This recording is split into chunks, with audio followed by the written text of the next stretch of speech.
Hey, agaho guys, welcome back for some more Magic Duel stuff going on. The game is now out on Steam and I think all the other platforms as well, so certainly go and pick this up, give it a try. It is, of course, as stated previously, free. And what we're going to do in this video is, well, we have over 9,000 coins in our war funds, and we are going to use them to actually acquire good cards because, yeah, I've kind of been running with some not so great cards. We're probably going to open 33 packs in this video because that's how we do on this channel. Maybe some more depending on what we pull, if we need to pull some other things that are good as well. But we're going to start with 32 and then we're going to come back and open the final pack to maybe pull something cool from that. So here we go, we're going to buy 32 packs, and as you guys may know, yeah, we're not going to spend all the monies on this set because what is the next set? Battle for Zendikar will be coming out in, I forget exactly when, 1 to 2 months, I think early September, is that right? I'll check that and maybe put an annotation. But anyway, yeah, so every new set that comes out in Paper Magic will be getting added to this game. Probably not the entire set, but, you know, a fair chunk of it. So, you know, I'm not going to spend all these coins on Magic Origins. We're going to, you know, hold off and, you know, have some in reserve to use for Battle for Zendikar as well. So, yeah, shout out to people from Wizards for helping me get some additional coins. If you guys didn't know, I was sort of absent from internets for a couple weeks, and therefore got kind of behind in this game, and that's kind of why we're going to open a bunch of booster packs right now. So anyway, here we go. We're going to confirm purchase, which means there needs to not be other distractions happening while we make the rest of the video. Alright, here we go. 32 packs. We're going to get one more after. Okay, I almost clicked this, which would have been terrible, because we want to open these one at a time, and maybe I'll have insightful things to say. Alright, so we have the Bounce Mage guy. He's pretty good. He comes into play and he bounces stuff. Good stuff. Breathe Soul. It's a sorcery, but it's a pretty cheap removal spell. This guy comes down and something else with 1 toughness hopefully dies. This one's pretty good for the red-blue Thopters. Fiery Conclusion. I guess it'd be alright in red-black where you're sacking stuff anyway. And the Thopter Spy Network, aka Skynet, which is a pretty nice, just global enchantment, not an aura, just a global enchantment. That as long as you got some other artifact, you get a Thopter every turn. And people really want to block your Thopters because they don't want to let you draw cards. So, yeah. So that's Skynet. That's definitely a good card. Go on to the next booster. Oh, this is some shiny and gold there. Oh, there's 2 gold cards. That's nice. Alright, we got Auramancer, who seems... Why is the scroll up not working? That's a bit odd. Anyway, Auramancer is the one that allows you to retrieve an enchantment from your graveyard back to your hand. So it's sort of the opposite of the Heliod's Pilgrim card. We got another Fish Lizard. Why are these not opening or scrolling? There we go. It just took it a while. So we got Bounce, not Bounce, but Fish Lizard is you know, pretty cheap, 3 for a 3/3.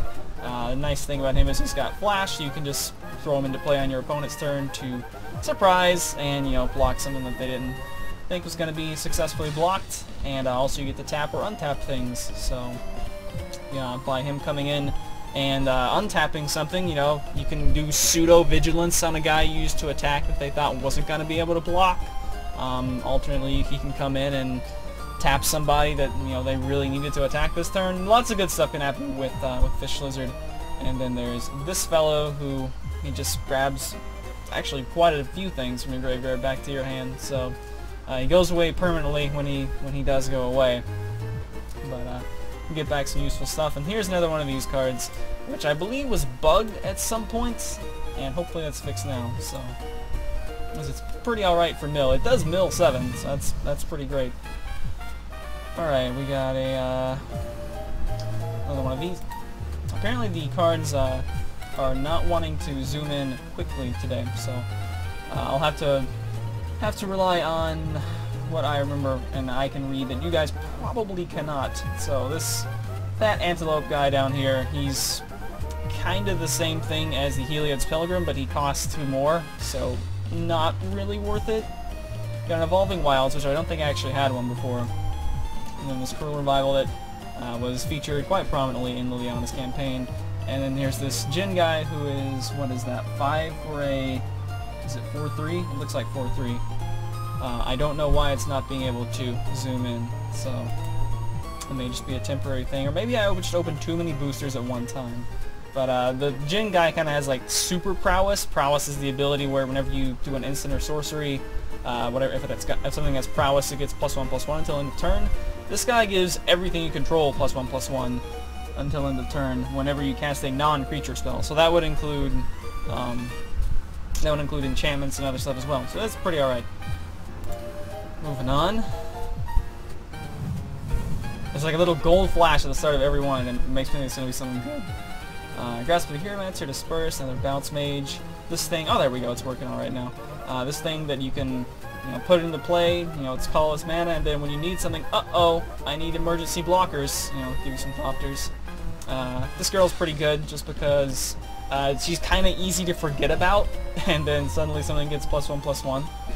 Being a 1-drop, pretty good. This thing that kind of can come back and has decent toughness or decent power for a 2-drop. Can't block, but eh. I guess it's kind of sort of okay, just a regular rare. Guardian of Automaton, is this thing good? Not this. 4 for a 3/3 when he dies, gain life. Yeah. This thing is, I think, one of the better commons in the set, just because it's trample and renown too. So, like, you have to fully block it if you don't want it to get renown. That is to say, you need to block it with at least 4 toughness or more. So, not to mention green tends to have a lot of pump spells anyway, so it's pretty alright. This thing's pretty good, just for being double strike. Double strike is always pretty good. This thing, which I believe actually makes a full set of it from this. I'm also sort of keeping track on whether or not I have a full set of the cards, because I've heard it both ways, that you can open more than max copies, and also that you can't, so that you're guaranteed to eventually complete the set. I've heard some people say that's true, some people say it's not, so I'm just sort of, I have a notepad file over here that you guys can't see, and I'm just keeping track of that. And here's Chandra's parents! They are legendary creatures, and they get you a couple of Thopters, and they can burn spell stuff by sacrificing an artifact, so it's cool. Pretty alright. Got another Bounce Mage, got this stupid Mythic. I say stupid because it's stupid good. I think it's fixed correctly on the PC version at least. But yeah, this thing is really annoying, really makes aggro decks cry, because you're probably not going to have an excess of land to attack with, all of your creatures, and yeah, she kind of just stays here untapped, and then every time you want to attack with somebody, you gotta pay, buddy. And likewise, if she is attacking, then she might make your opponent unable to declare blocks, which is pretty good. Another one of this thing, and here's Auramancer that I couldn't zoom in on before. And this guy was red-black, therefore kind of the opposite of what I like to play, but I don't know, we might play some red-black. And sacrificing creatures is kind of an okay thing in black anyway, so it does also cost, it's just 1, so but it's definitely repeatable during a turn, so that's alright. Another one of these vials. Outland Colossus, this is the guy who has Renown 6, which seems a little bit excessive. If this guy gets through, he's suddenly a 12/12, and that's pretty silly. I forget what this thing does. Let's see if we can squint and see what it says. I was going to try to zoom in on it. We got a 4 cost for haste, and it deals damage to target creature equal to the number of artifacts you control. So only a target creature, but certainly something in, again, red-blue artifacts, Thopters and whatnot. Seems like it would be okay. What is this guy up here? He's a common, so he's probably not very good. Looks like 3/2/4. I can't read that mana cost, so we'll just skip over him. Maybe we'll see him again momentarily. Whoa, it was like a different booster pack art there. Did you guys see that? It like popped to Gideon for a second. That was weird. See, there he is again. This is the wall that Xerxes actually likes, and if Xerxes likes a card with Defender, I'm going to assume that's actually a pretty good wall. I think it's 3 for a 6 toughness wall. Pretty cheap, and of course it's an artifact as well, so if you have an artifact deck, that works out just fine. And then Relic Seeker, that's just kind of irksome, that sometimes it wants to zoom in and sometimes it does not. In fact, I might consider switching mice here just to see if it's going to do anything. In fact, I think I will, even though my other mouse tends to like to double-click things, which means we might accidentally lose a pack, that is to say lose the pack from being able to view it in this video, so It's also very irksome during the game, but that is my problem. Alright, we're going to see if this works any better. It does not, but oh well. Anyway, what does this thing do? It's renown 1, and something good happens. Oh, when it becomes renowned, you get an equipment card into your hand, so it doesn't cheat it into play, which is probably a good thing, but it gets you some bonus when it becomes renowned, and it's what, 2/2 for 2, is that right? I think, so, you know, that's by itself, that's not awful, so having a renown and having a bonus for getting renown is pretty good. Here we go. Here's Gilt Leaf Winnower, which is one of the better cards, I think, for the, or at least an important card for the green-black elves that seem to be everywhere right now. It's got the new ability Menace, which has kind of been a thing before, but now it's got a keyword, so.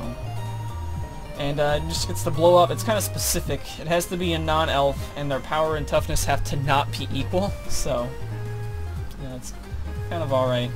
Got some other things, Shambling Ghoul that we saw in the campaign. This card that reminds me of something from Pokes, but I'm not quite sure what it is. Maybe Pokegear something. You get to look at your top 5, grab a creature, and then if you have Spell Mastery active, and you get to get 2. So I guess it's only a 2 cost sorcery, so I guess it's alright. Alright, we got some dragon fodder. Nice. We got another tainted remedy. Once again, for some packs it wants to let me zoom in, some it doesn't, I guess. So that's that. We got another one of this wyvern guy. Okay, apparently it just wants to be. Nope. Apparently it's just being very fussy. But here we go. I think that's gonna be almost max copies of that, and we have max copies of this. So if we can get some. I'd like to build a deck around this, but only having 2 copies of it, and there's not really a lot of ways to force your opponent to gain life. So.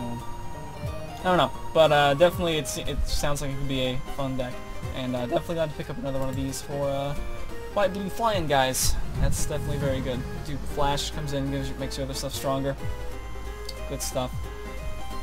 Solid burn spell here, and this thing that if you enchantment heavy, I guess it's alright. Looks like pretty much it for that pack. I'm not sure how I feel about the Stalwart Aven guy who was at the top left there. But, Flesh Bag, there's another Relic Seeker. I was hoping we could zoom in on him. Maybe we just have to give it a moment. Knight of the Pilgrim's Road. This was just, what, the 3 for a 3/2 renown? Alright. And, oh, what is this? Oh, this is the one that is, it's kind of like Rise from the Grave, right? Yeah, put target creature from a graveyard onto the battlefield under your control. And is that the same cost? I think it's 1 black and 4 any. So I think that's the same cost as Rise from the Grave, and it's got a Spell Mastery too. It doesn't become a black zombie as well. Okay, if you have Spell Mastery, it comes in with 2 +1/+1 counters, it looks like. So seems like it would be alright. Definitely a solid alternate to Rise from the Grave. Likewise a sorcery. So yeah, this is odd that I can't zoom in on these guys, but hopefully I'm reading the cards correctly, as small as they are. There's another one, Knight of the White Orchid. Don't have to recall what he does. He's pretty good. He's pretty good. Really makes up for you going second. This thing, I seem to recall, is not that good. It's sort of like... what is that ability? What is that ability? Exalted? I think it's Exalted. It's sort of gives something that ability. Or, if something attacks alone, then it gets mega buffed. So, I guess it's 2. It's 2 to cast, 1 to equip. I guess that's reasonably cheap. There's that thing again.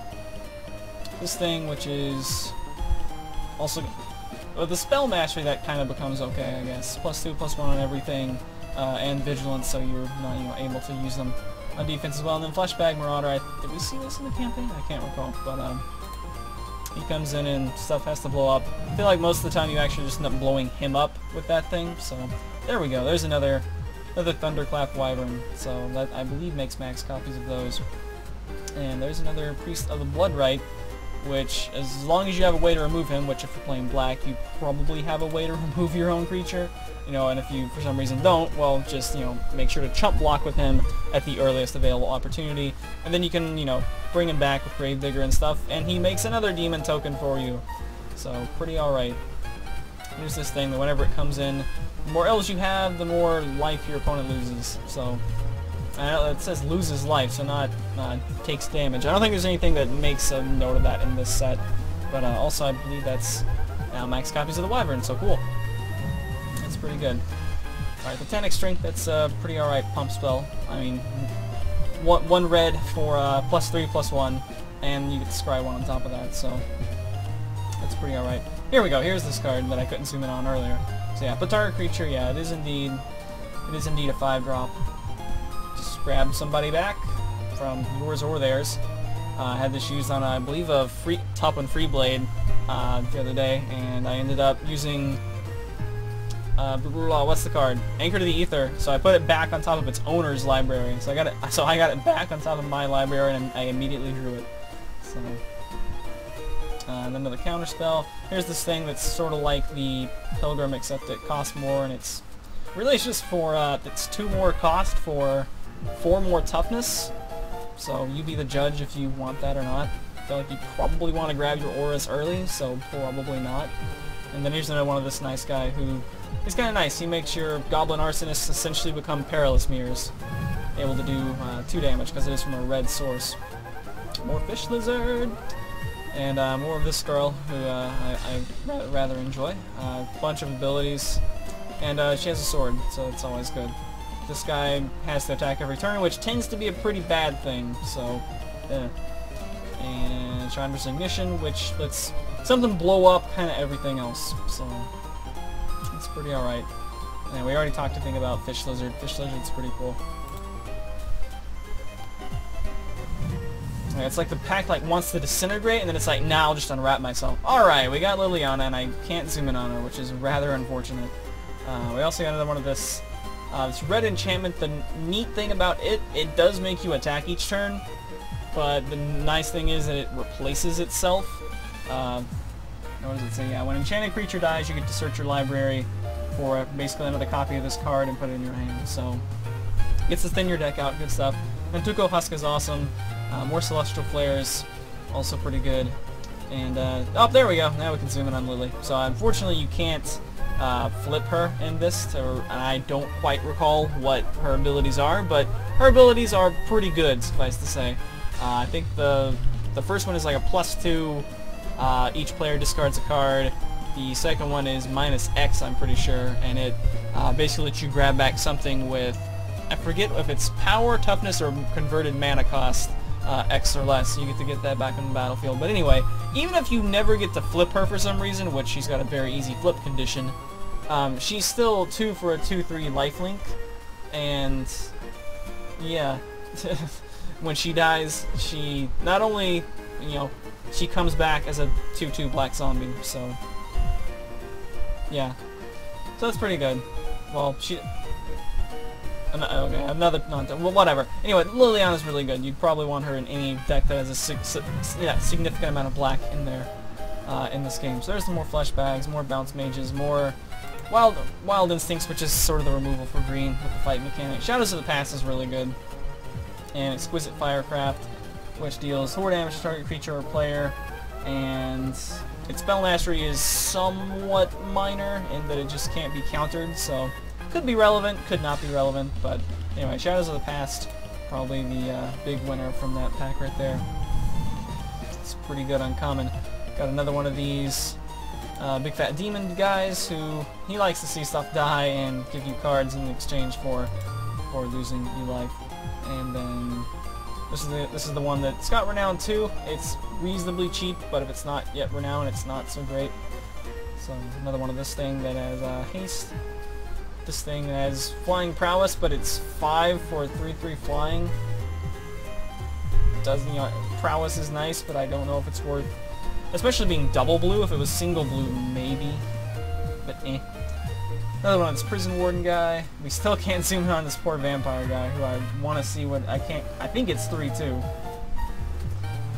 Here's this enchantment that what is it? You can tap 2.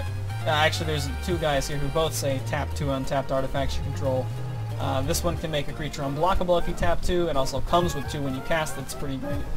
And then this one just does 1 damage to creature or player for tapping 2. So these 2 kind of, work on the same thing with having much artifacts in your deck. Might of the Masses is another pump spell. I think you You would probably prefer to have either Primal Bellow or Titanic Growth, but I guess if you were running multicolor, you might not have the forest to do Primal Bellow, and I guess if you had like an Elf Swarm, it might be already like an Elf Swarm type thing. So, but it's definitely a you know, pump spells are, you know, that are instants are pretty good. I guess most pump spells are instants. Another one of these nice Rhinoceros dudes, pretty great. Another one of this person, and this guy who is just straight up double blue. You can cast it, it's kind of awkward, you can cast him as if he had flash, if you pay 4 for him instead of 2, and then you get to bounce something tapped, so... I guess he's alright if you're focused on bouncing stuff. Not entirely sure how I feel about him. Let's see... Oh, this is one of my favorite scenes from all the campaigns. Well, mostly because I think that Angel looks a lot better without her headdress thing. Reasonably expensive, being 5, but it's just straight up destroy a target creature, and you get to gain some life from it as well if you have spell mastery. What does this thing do? Just 2 for a 2/2. Each player draws a card. If it was just you, maybe. Another one of this double strike person, pretty alright. And this card, which is pretty neat because as long as you've got green mana available, which green tends to mana ramp, so you're probably going to have mana available. Whenever something's gonna die, because it's got, you know, lethal damage marked on it, hold on, let me just, you know, pay a green and just sacrifice it instead, and then I'll just random receiver into a creature off the top of my deck. So basically, as long as you got some mana open, you know, none of your creature, well, your creature can die, but it's always gonna replace itself. Not put it directly on the field, but you'll at least get one in your hand, so, you know, that's pretty alright. You know, if you're getting mana flooded and you've got, well, I've got lots of land, I've not drawn enough creatures, well, at least when your creatures do die, then maybe they'll, you know, be able to come in. Likewise, it works pretty well with that, what is it, Elvish Visionary, which hopefully we'll get some copies of. Or is that a starter box? It's the one where it's reasonably cheap, it just comes in, you draws you a card, it's a 1/1 elf. Not gonna, you know, like, you would probably be alright sacrificing that, maybe just chump blocking with it, and then, you know, getting any other creature that might, you know, has better than 1/1. So, that's a thing. Let's see, we got this thing which can actually do some funny little tricks where it can make something with power 2 or less unblockable, and then after you do this thing, make somebody unblockable, then you pump them up. It's pretty funny. Here's that wall who is, yeah, 3 for 6 toughness is pretty nice. This is a pretty solid pack overall. Whenever a creature opponent controls dies, he gets bigger. This is the rare for the pack. It's sort of like Thalia from 2014. It just really annoys people who are not having creature heavy decks. It's non-creature spells cost one more to cast. And then this guy is pretty alright actually. Just for the fact that he's a 1-drop. If you can drop him on the first turn and your opponent has a slow hand, he's probably gonna get Renown, and then he's a 2/2 menace that you paid 1 to cast, so he's pretty alright.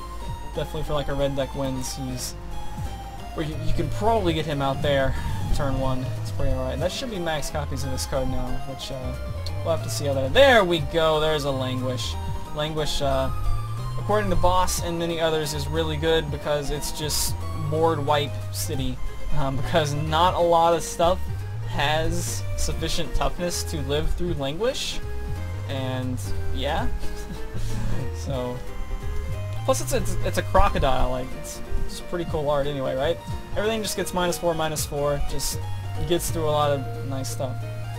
What is this thing? Okay, just gets you another token. 2 for a 2/2, makes another token itself, which again, elves kind of want to swarm, so... Anyway, glad that we got Languish, it's really good. Let's see, we've got, what do we got for Mythics so far? We've got Lily, and we've got the Angel person, so... Another one of these walls, I don't think I'd run more than... Definitely not more than 3. I don't know, maybe 4, it would depend. Meteorite, which is an artifact. It's kind of neat because it's sort of a burn spell, and then it becomes a rainbow mana, so, you know, that's pretty cool. It is 5 to cast, but it's also an artifact, so, I don't know, I kind of like it just for the sheer fact that it's one of the few things in this set that can reliably get you mana of any color. I think there's another dude who If he becomes renowned, he can get you mana of any color. And then another one of this big Colossus guy, which the other nice thing about him, I forgot about this, in addition to being renowned 6, he has reverse menace. He can't be blocked by more than one creature. So unless they have somebody who has 6 power, you know, or more than 6 toughness, he's probably going to be killing whatever they're, you know, something every turn. Because if he does get through, he gets ridiculously big, and then you just find something that gives him trample, and then they're in for a world of hurt. So it's either that or slap some suppression bonds or something on him. Another free blade, and we got a mythic down there. This thing, which is first strike plus renown's a good combo. This thing, which is similar to the, what's the other one, Reclamation Sage. Kind of does the same thing, blows up an artifact or enchantment. It's more, but it's a 4/4, so it's a better body on there. No joke on it being 2 females intended. Or is it both? Are they both female? This one's female. They're probably both female. Whatever, they're elves. And then we got this mythic guy here, who's basically, he looks like a bear with like elk horns, which that's a pretty cool combo creature. It would be like an elk bear from like the Avatar universe or something, I guess. But anyway, so he comes in as a 6-drop at 6/5. I guess okay. But he also grabs you any non-legendary green creature with converted mana cost 3 or less, which could be, you know, various things that have a nice utility that you need at the moment. Maybe just straight up a, you know, large, you know, something that's... Green has some decent stuff for 3 or less, so... And next set being focused on Zendikar, I imagine there'll probably be some more stuff as well. Let's see, we got, speaking of Zendikar, there's Zendikar Incarnate, which maybe we'll be able to zoom in. I think it may just take a bit of time. There's that first strike renown guy, more Evolving Wilds, the thing that basically gives Exalted. Sigil of the Empty Throne is another good card if you're running a bunch of enchantments. Every time you cast an enchantment, you get a free 4/4 white angel with flying, of course, because they're angels. So that's pretty alright. You know, you've got that, there's that other... What is it, Herald of the Pantheon, that makes enchantments cost less, so, you know, green-white enchantments is certainly something you could try to run. And then I wish I could zoom in on Zendikar Incarnate, but I apparently cannot. I believe it's 2 red-green, so a 4-drop for question mark 4 toughness, and its toughness is equal to the number of lands you control. So it's kind of by default going to be a 4/4 for 4, and then it's probably going to be bigger than that in the coming turns. So far I'm pretty satisfied. It'd be nice to get Gideon or Jace or somebody like that. What do we got here? This thing that whenever he attacks, if you don't have a health, you're losing a life. This thing which is pretty great for red-black. And then this guy, this guy's weird. It's kind of like, well, the nice thing about being able to play that card instead of cast that card is that you're able to play a land, although I think it's still restricted to the 1 per turn that you may play. But if you're kind of land stuck and he exiles a land for you, you can play that land. So, you know, he's okay, I guess. Not quite sure how I feel about him. There we go, we got Kithion, who is a 1-drop, which I think is the cheapest among the Planeswalkers. And he's got a relatively easy flip condition. You can give him indestructible by paying a cost of 3. And then as long as he and 2 other creatures attack this combat, he just gets to come back as, instead of Kid Gideon, he comes back as Adult Gideon. And I guess we'll actually take a look at the Planeswalkers momentarily. Another one of this nice 1-drop renown guy. And this guy, who is a white-black guy, who, as long as he's... actually, he doesn't have to be enchanted himself. As long as you control any enchantment, he gets +1/+1 lifelink. So, obviously, if he's enchanted, he's going to be, you know, a little bit bigger than that. Nimbus Wings would be a good target. There's that guy again. This thing, which is green-white. So, Vigilance is one of my favorite abilities, just because I don't have to worry about, should I save this for defense? I don't need to worry about that. And if it does get through, then it's going to get renowned too. So, it's pretty alright. Pretty alright. We got 3 more packs to go. Got another copy of this. This guy, so there's another Mythic, that's cool. Let's see, I forget what this guy does. I seem to recall he's not that crazy good. Let's see, well, he's a 4-drop, he's triple black, so That's could be a problem. As long as your opponent controls no creatures, he has indestructible, so I guess that sort of deters board wipe type stuff. He's also above Languish at 5 toughness, so that's pretty good, coming in at 4 power. So whenever a creature card leaves an opponent's graveyard, you may discard a card. If you do, return him from your graveyard to your hand. So that seems pretty dependent on them playing black as well, I guess. Well, let's see. I think there might be some stuff that lets you exile from their graveyard, so that would be leaving the graveyard. There's another Anchor to the Ether. This is it's a sorcery instead of an instant, but I feel like if it was an instant, it might be a bit too good, because not only do you get rid of something on the field temporarily, making it lose any enchantments and whatnot, you also get to scry one, which is, you know, a nice bonus. But more importantly, you put it on top of their deck and make them redraw it, so you just slow them down, and it's 3 cost is pretty alright for that. And there's Satanic Growth. You know, it's 1 more than that Might of the Masses, but it's just straight up +4/+4. So it's pretty. Oh, actually, it's right next to a Might of the Masses. So, all right, last pack of this group, and then we got 1 more coming in to make 33. What is this? This is a 7-drop, so it better be something good. Scry 5, reveal the top card of your library, so it better be a creature card if you get to Scry 5. But then you get to draw a bunch of cards, probably, and gain some life. So I think probably the card draw is more important than the gaining life right there. So you probably want to put the high, well, as long as it's stuff you can play and not to discard down, right? There's that Elvish Visionary I was talking about that I think works pretty good with Evolutionary Leap. Yeah. She's just the 1/1, mostly there so you can draw the card, and then, you know, switch her out for, you know, somebody else. If you get another copy of her, fine, you get to draw another card. So, alright, so I'm pretty satisfied with that. We got a couple Mythics, 2 Planeswalkers. I'd still kind of like to get Jace, but we'll see what we get. And this one right here is our 33rd pack. And what do we get?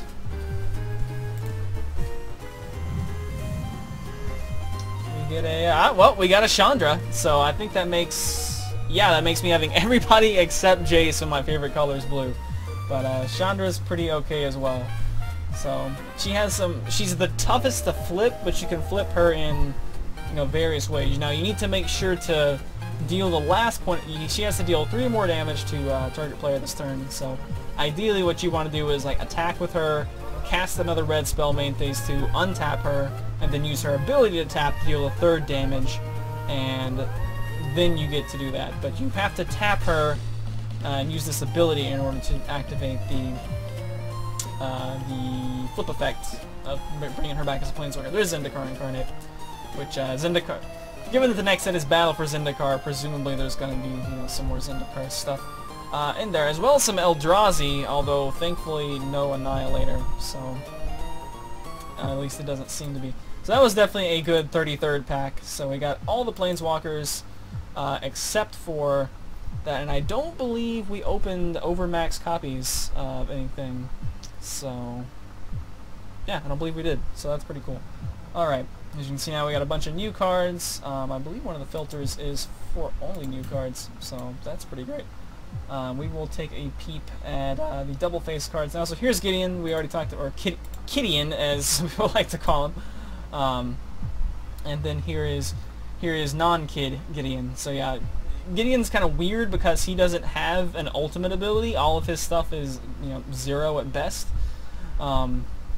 So he doesn't have any, you know, negative abilities. He comes in at 3. So, you know, he can kind of be a deterrent for you. You know, with his +2, he can give something indestructible, and he can just join the battlefield as well, and doesn't get damaged as well. Let's see, how does that, you know, until end of turn. So you can still, you can target him with a thing anyway. Whatever. So there's Kidian, and then this Archangel of Tides, which is, I think, yeah, we're close to having all the Mythics, I believe, and a fair chunk of the rares. Which we have, that is quite a few packs we opened.